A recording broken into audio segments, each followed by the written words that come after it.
Khalidou Kassé, je suis artiste plasticien, donc commissaire de l'exposition du marché des arts dans le IN de la Biennale, mais chargé aussi des rencontres et échanges. Ce marché qui aujourd'hui invite des artistes à travers le monde pour venir présenter leur travail, mais aussi vendre leurs œuvres.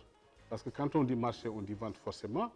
Et tout cela est l'initiative dans le cadre de cette initiative de ce marché, c'est de voir comment articuler tout un environnement qui tourne autour du marché. Quand on parle de marché, on peut penser aux amateurs d'art, aux collectionneurs, aux juristes. Alors tout cela, aujourd'hui, détermine l'écosystème qui va accompagner le marché. Alors nous avions pensé dans ce marché-là organiser avec des experts dans le domaine, des institutions internationales, pour voir comment, au niveau du Sénégal, créer définitivement cette institution qui pourrait nous permettre de valoriser notre travail. Et n'oubliez pas qu'aussi dans le cadre du travail des artistes, il y a beaucoup de nouveaux droits qui ont surgi ces années dernières, mais il faudrait que les artistes aussi soient au courant de cela. Être au courant, c'est aussi avoir le suivi de leurs œuvres, la traçabilité de leur travail, pour que demain, que ça puisse véritablement, que les héritiers de ces artistes-là puissent bénéficier du travail de leur progéniture.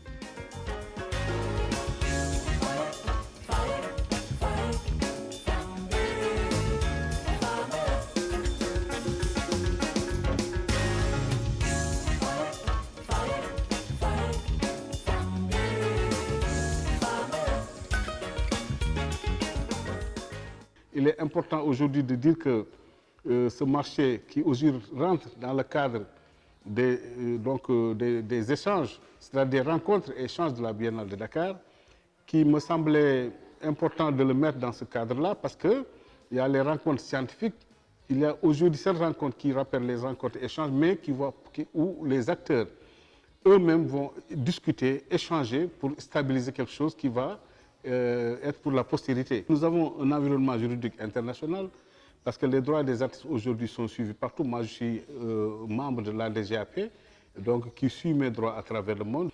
Il y a aussi au Sénégal le système de mettre cela en place pour que nos institutions, aussi juridiques, fiscales et autres, puissent participer et contribuer à la co-construction des parallèles. Parce que nous avons, par exemple, la Direction générale des impôts et domaines, nous avons la Direction générale des douanes, nous avons les sociétés de transport aujourd'hui qui s'occupent de transporter les œuvres des artistes. Donc il y a tout un environnement qu'il faut mettre en place pour demain préparer la future génération à comprendre les véritables enjeux socio-économiques de la créativité artistique contemporaine dans le monde.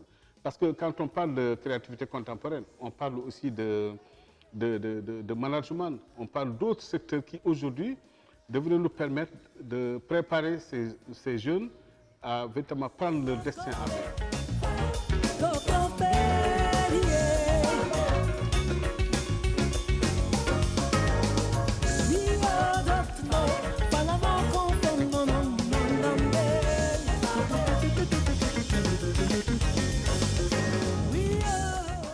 Il y a eu une tentative de création de ce marché en 2016, intitulé le MADAC, mais c'était véritablement, je peux dire, c'était une sorte de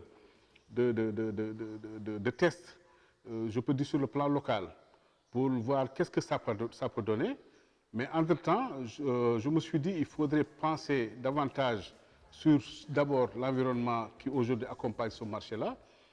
C'est ainsi qu'après discussion avec Madame la Secrétaire Générale et l'ensemble des membres de la Biennale, on a pensé qu'aujourd'hui c'était le maillon manquant qu'il fallait seulement augmenter dans la chaîne de valeur de la Biennale, mais montrer que aussi c'est des acteurs qui vont échanger, valoriser leur travail.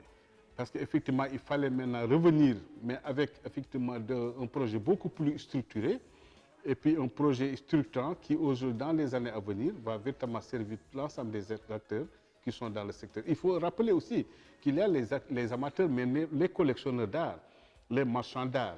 Aujourd'hui, l'art africain a le vent en poupe en Europe, aux États-Unis, partout.